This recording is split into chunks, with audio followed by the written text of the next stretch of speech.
Remember the days of old. Consider the generations long past. We quoted this line in our video on eternal life. This is the word. Oh. The word old here, days of old, is the word for age in Hebrew. Remember the days of the age. Yeah. Yeah. Which sometimes gets translated eternity. Right. Which is not quite what it means. So here, the days of the age means all the generations from Abraham up till this point. Yeah, basically. okay. Yeah. Or even beyond. Ask your father. He'll tell you. Ask your elders. They'll explain to you. When the Most High gave... actually, I'm going to switch to the ESV now for reasons that we'll talk about. When the Most High gave the nations their inheritance, when he divided up humanity. Oh. This is the Table of Nations in Genesis? Yeah, we're reflecting back on the scattering of Babylon and the division of the sons of Noah into the nations. Yeah. The 70 nations. When he fixed the borders of the peoples according to the number of the... Yeah. ESV has the sons of El, sons of God. Now, if you turn to the NIV, it says, he set up the boundaries for the peoples according to the number of the sons of Israel. So that's interesting. Here's what's fascinating here. This is a genuine manuscript difference Okay. in our ancient versions of Deuteronomy. There are Hebrew versions of Deuteronomy found among the Dead Sea Scrolls. The Greek translation of the Hebrew Bible in what's called the Septuagint. Right here they have the phrase, the sons of God, referring to the spiritual beings, like of Genesis 6, the host of heaven. And there are medieval Hebrew manuscripts called the Masoretic text that read what the NIV goes with those manuscripts saying the sons of Israel. And it's the difference between, in Hebrew, the phrase B'nai, which is sons of El. B'nai El, which is what the Dead Sea Scrolls have and the Septuagint points to.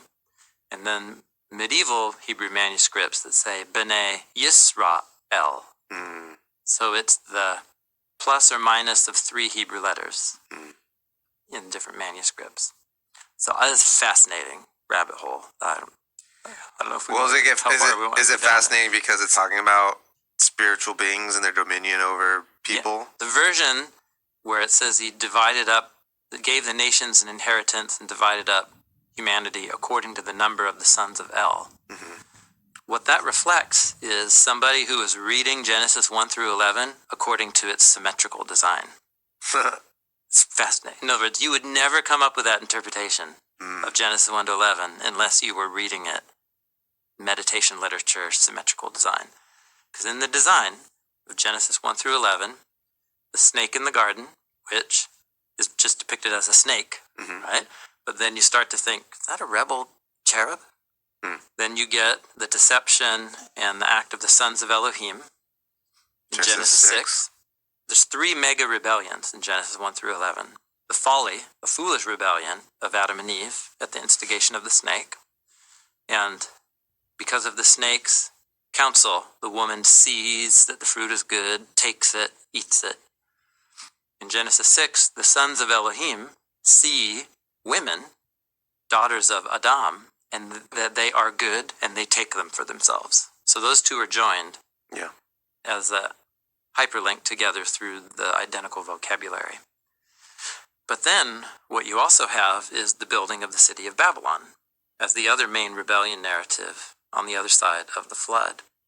And what this interpretation in Deuteronomy 32 represents is reading all of those 3 narratives as if they are next to each other and each one illumines the other one. Because the sons of Elohim and what they do with women is connected to the birth of violent warrior giants in the land who are called the Gibborim. And lo and behold, isn't it interesting that the builder of Babylon in Genesis 10 is a guy named Nimrod, whose name means we will rebel, and he's identified as a Gibborim, or one of the Gibborim, one of these violent warrior gods. So all of these, the snake, the rebel sons of Elohim, the giants, the rebel kings and the builders of Babylon are all joined together through hyperlinks and symmetrical design in Genesis 1 through 11.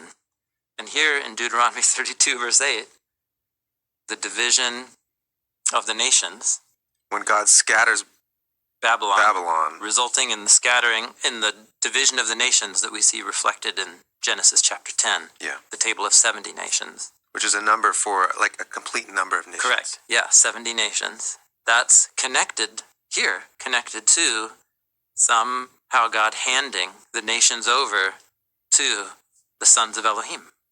And their rebellion is referenced in Genesis chapter 6. Does that make sense? Yeah. Yeah. So what's fascinating is that the medieval Hebrew manuscripts connect the division of the nations into 70 according to the number of the sons of Israel. And in Genesis... Yeah, what does that mean? Well, do you remember how many descendants went down with Jacob to Egypt at the end of the Genesis scroll? 70. Oh. 70. And actually, that's an important symmetrical link at the beginning of Genesis and the end of Genesis. That now we have 70 nations living under the powers of the rebel sons of Elohim, exiled outside of Eden.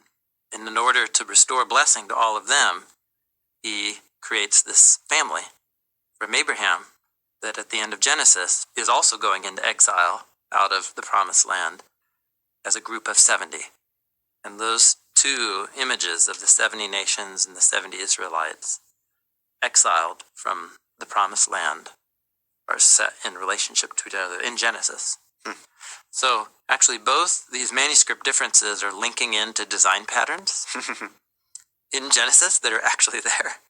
So the scholarly consensus is that the reading Sons of Elohim is the most original, and that the interpretation of the Sons of Israel is a sign of scribal discomfort with the ideas at work under the idea that God would hand over the nations to the 70 sons of Elohim. That may be right. I have a few reservations about that. It could also be that both manuscripts are realizing two different ways to interpret the significance of the poem. And that, and the significance of the poem is what?